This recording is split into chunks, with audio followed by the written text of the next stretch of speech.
নমস্কার, আমি অ্যাস্ট্রোলজার বেদান্তজি।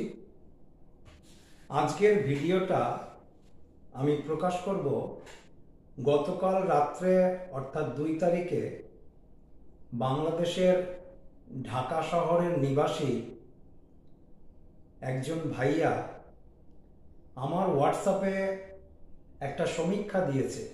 সাবির আলী, একজন ভাইয়া নাম সাবির আলী আমার হোয়াটসঅ্যাপে একটা সমীক্ষা দিয়েছে যে 5ই আগস্টের আগে বাংলাদেশের জিনিসপত্রের দাম এবং বর্তমানে বাংলাদেশের যে জিনিসপত্রের দাম সেইটার উপরে উনি একটা সমীক্ষা আমার কাছে হোয়াটসঅ্যাপে পাঠিয়েছে।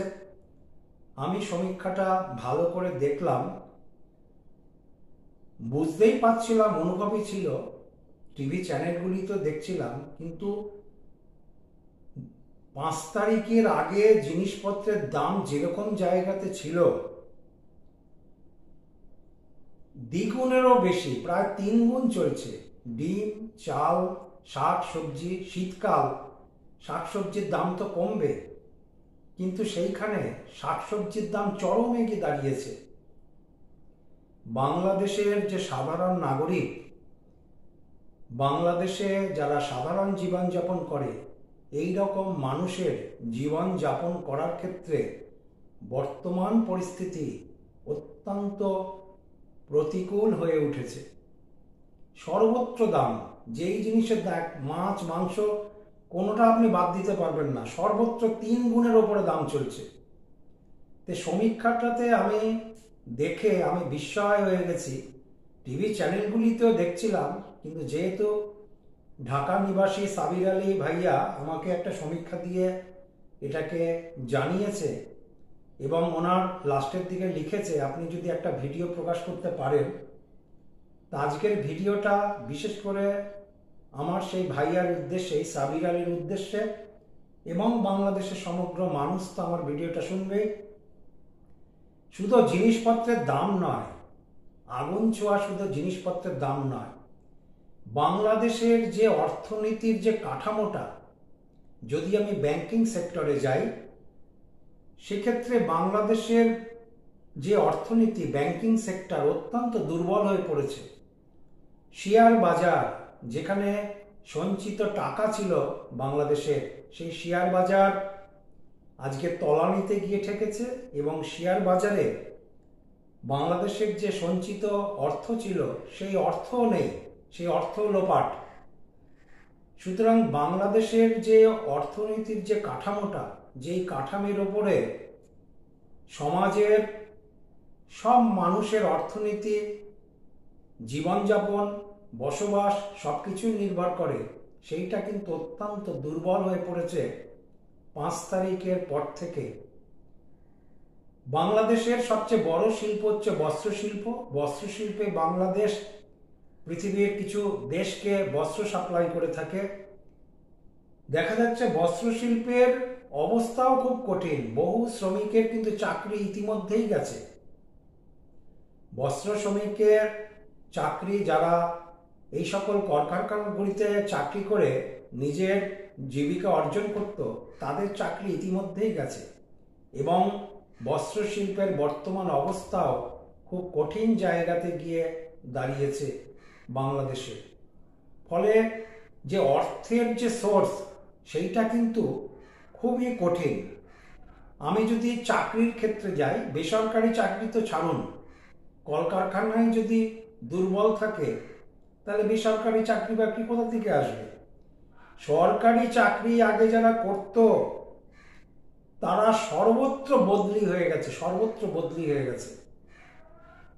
বেশিরভাগ মানুষেরই চাকরি গেছে, বিশেষ করে প্রশাসনিক লেভেলে যারা আছে, পুলিশে যারা চাকরি করে, প্রশাসনিক লেভেলে যারা আছে, তাদের বেশিরভাগই চাকরি গেছে, অথবা বদলি হয়ে গেছে, অথবা তারা নিজের প্রাণের ভয়ে চাকরিতে যেতেই পারছে না, এখনো পর্যন্ত জয়েন করতে পারেনি। ফলে সরকারি কর্মচারীদের অবস্থাও কিন্তু অত্যন্ত কঠিন, সর্বত্র বাতিল। যারা যেখানে পোস্টিং ছিল এবং সর্বত্র দূর দূরান্তরে ট্রান্সফার। এক দুর্বিষহ পরিস্থিতির মধ্যে বাংলাদেশ চলেছে। শুধু শ্রমিক খাতে আমি বাংলাদেশের জিনিসপত্রই নয়, সর্বত্রের যে অবস্থান দেখছি তাতে পৃথিবীর সব মানুষ কিন্তু আজকে বাংলাদেশের যে একটা উন্নতি ছিল, একটা গ্রোথ ছিল, বাংলাদেশ যে একটা ঠিক জায়গাতে পৌঁছচ্ছিল এবং অনেক বছর বাদে বাংলাদেশ স্বাধীনতার পর থেকে অনেক বছর বাদে লাস্ট অন্তত 10-12 বছর ধরে বাংলাদেশের যেরকম গ্রোথ ছিল, বাংলাদেশের যেরকম অর্থনীতিটা ওপর দিকে ছিল, আজকে যদি সমীক্ষা করা যায় দেখা যাবে বাংলাদেশের অর্থনীতি নিম্নমুখী, অর্থাৎ ক্রমশই বাংলাদেশের অর্থনীতি নিচের দিকে এগিয়ে চলেছে। ফলে চাকরি বাকরি আশা আকাঙ্ক্ষা খুবই কম। যারা সরকারি চাকরি করেন তাদেরও কিন্তু দুর্বিষহ অবস্থা। তা ভিডিওটার হেডলাইন অতি ন্যায্য হেডলাইন। এই অবস্থার পরিপ্রেক্ষিতে শেখ হাসিনার প্রয়োজনীয়তা বাংলাদেশের মানুষ কিন্তু রন্ধ্রে রন্ধ্রে উপলব্ধি করছে। বর্তমানের বাংলাদেশের যেই পরিস্থিতি তাতে শেখ হাসিনার উপস্থিতি, শেখ হাসিনার প্রয়োজনীয়তা বাংলাদেশের মানুষের কাছে খুবই জরুরি হয়ে পড়েছে। আমি একজন অ্যাস্ট্রোলজার।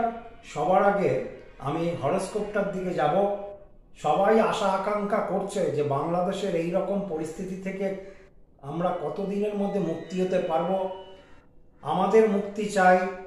আমরা আগে যেরকম জিনিসপত্রের দাম কম ছিল, চাকরি বাকরির ক্ষেত্রে অনেকটা সুযোগ সুবিধা ছিল, কবে আসবে? আমি যদি হরোস্কোপটার দিকে যাই, শেখ হাসিনার যে হরোস্কোপটা আমার কাছে আছে, সেই হরোস্কোপের মধ্যে গেলে আমি সবার আগে দেখি বর্তমানে শুক্র বৃহস্পতি কিন্তু রাশিতেই অবস্থান করছে। শুক্রের মহাদশায়, বৃহস্পতির অন্তর্দশায় শুক্রের প্রত্যন্ত দশা চলছে। শেখ হাসিনা সম্বন্ধে আমি আপডেট দিচ্ছি, বর্তমানে উনি কেমন আছে। বাংলাদেশের মানুষ যে আবারও উদ্গ্রীব হয়ে পড়ছে বাংলাদেশের বর্তমান পরিস্থিতিতে, তার পরিপ্রেক্ষিতে আমাকে জানাতে লাগে শেখ হাসিনার অবস্থা এবং তিনি কি পরিস্থিতি নিচ্ছেন। তো শুক্রের মহাদশায়, বৃহস্পতির অন্তর্দশায়, শুক্রেরই প্রত্যন্ত দশা, সময়কালটা আগের থেকে অনেকটাই ভালো এবং স্থিতিশীল। শুক্র তো রাশিতেই অবস্থান করছে, নিজের ঘরে শুক্র অবস্থান করছে। কোনো গ্রহ যদি নিজের ঘরে অবস্থান করে সেই গ্রহটা কিন্তু অনেকটাই শক্তিশালী থাকে। এবং বৃহস্পতির সঙ্গে শুক্রের অবস্থান আছে। 2025-এর 14ই মে 2025 রাত্রি 11:20 বুধবার দিন বৃহস্পতি কিন্তু তুলা রাশি সাপেক্ষে মহাকাশে নবমে অবস্থান করবে। বৃহস্পতি মিথুন রাশিতে প্রবেশ করবে 14ই মে 2025। সুতরাং বৃহস্পতি যখন ট্রানজিট নিয়ে মিথুন রাশিতে প্রবেশ করবে, আর বৃহস্পতিরই প্রত্যন্ত দশা চলছে, বৃহস্পতি তৃতীয় পূর্ণ দৃষ্টি দেবে। জায়গা কিন্তু অনেকটাই ভালো, অনেকটাই জোরালো। এছাড়াও 2025-এর ফেব্রুয়ারির পর থেকে কিন্তু সময়কাল অনেকটাই শক্তিশালী হবে এবং বৃহস্পতি যে ট্রানজিটে ভাগ্যের স্থানে আসবে, নবম স্থানে বৃহস্পতি অত্যন্ত জোরালো ফল দেয়। সেক্ষেত্রে আপনারা যে আশা আকাঙ্ক্ষাটা মনে আপনারা করছেন, আপনারা মনে মনে যে আশা আকাঙ্ক্ষাটা নিয়েছেন যে এই পরিস্থিতিতে শেখ হাসিনাকে এখনই দেশে ফিরতে লাগে, দেশের দায়িত্ব আবারও তাকেই গ্রহণ করতে লাগে, আমার হরোস্কোপেও কিন্তু আমি সেরকম পাচ্ছি। আপনাদেরকে আমি আশ্বস্ত করতে পারি হরোস্কোপ কিন্তু সেই দিকেই এগোচ্ছে। ইতিমধ্যে সংবাদ মাধ্যমে খবরে যেই শোনা আমার, 19শে নভেম্বর শেখ হাসিনার ছেলে জয় ডোনাল্ড ট্রাম্পের সাথে সাক্ষাৎ করেছেন এবং বাংলাদেশের যে বর্তমান পরিস্থিতি, অরাজকতা চলেছে তার সম্বন্ধে সবিস্তার আলোচনা করেছে। জয়ের সাথে ডোনাল্ড ট্রাম্পের ইতিমধ্যেই সাক্ষাৎ সম্পূর্ণ হয়েছে।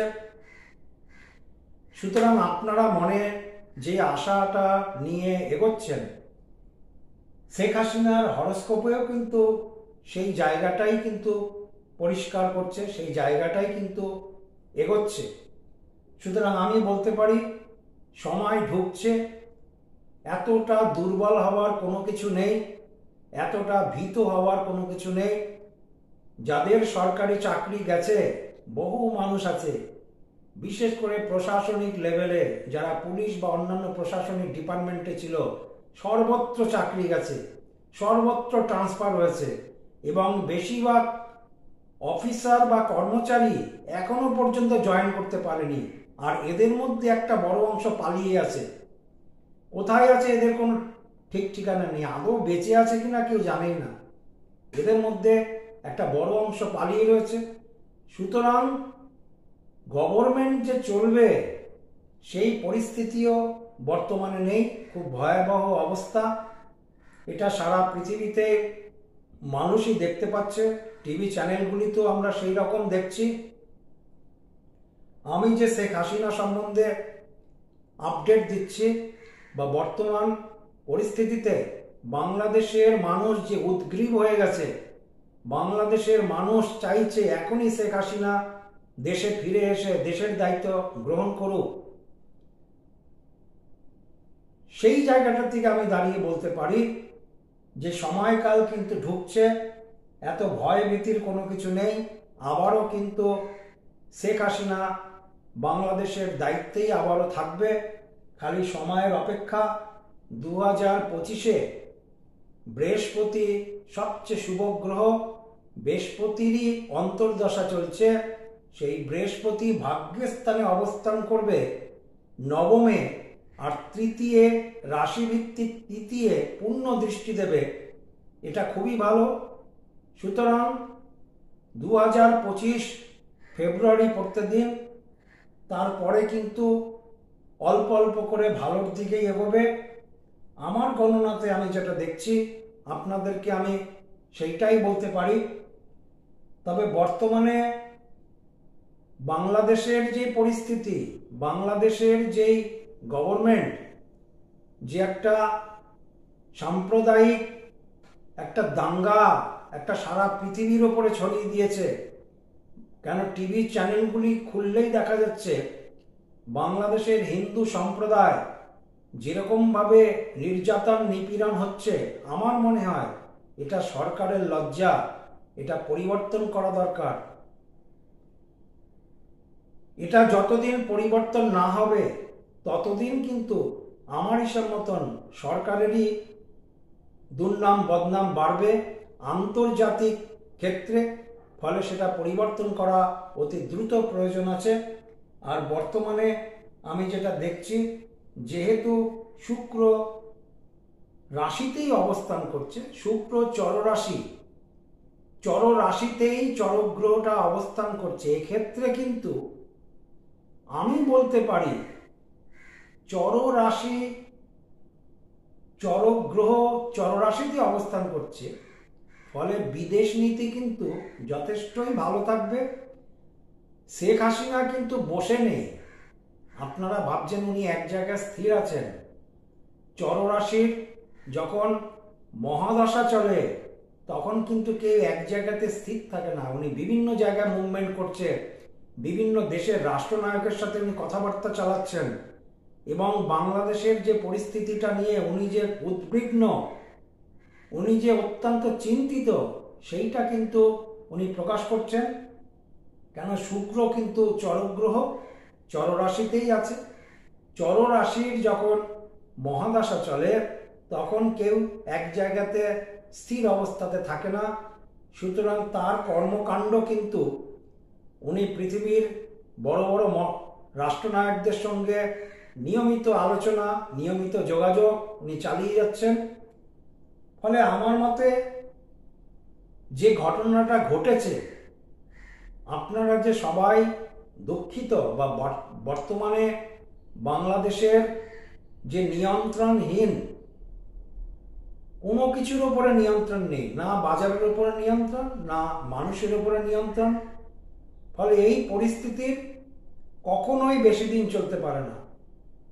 হরোস্কোপে যেখানে আমি দেখছি, শেখ হাসিনার হরোস্কোপে আমি এমন কিছু খারাপ কিছু দেখিনি যে উনি আবারও বাংলাদেশে প্রবেশ করতে পারবে না এবং উনি বাংলাদেশের দায়িত্ব গ্রহণ করতে পারবে না। ওনার হরোস্কোপে আমি এই রকম কোনো কিছু দেখিনি।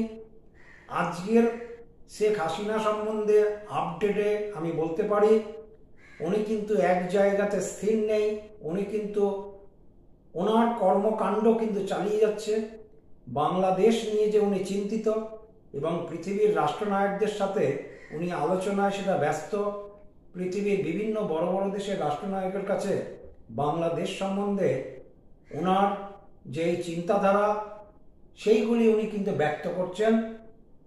অল্প ধৈর্য ধরুন, অল্প ধৈর্য ধরতে লাগবে, কারণ হরোস্কোপের মধ্যে অনেকটাই সাপোর্ট আছে। এত কিছু দুর্বল হরোস্কোপ নয়, এত কিছু দুর্বল জায়গা না, হরোস্কোপটার মধ্যে অনেকটা সাপোর্ট রয়েছে। ফলে আমি তো একজন জ্যোতিষী, আমাকে হরোস্কোপের উপর নির্ভর করেই সব কিছু বলতে লাগে। সুতরাং আমি বলবো 2025-এর ফেব্রুয়ারি প্রত্যেকদিন আস্তে আস্তে করে এগোবে, আস্তে আস্তে করে মজবুত হবে এবং সর্বোপরি আমি বলতে পারি এই হরোস্কোপটা দেখে শেখ হাসিনা এবং আওয়ামী লীগ আগামী দিনে 2026 কিন্তু গোল্ডেন টাইম।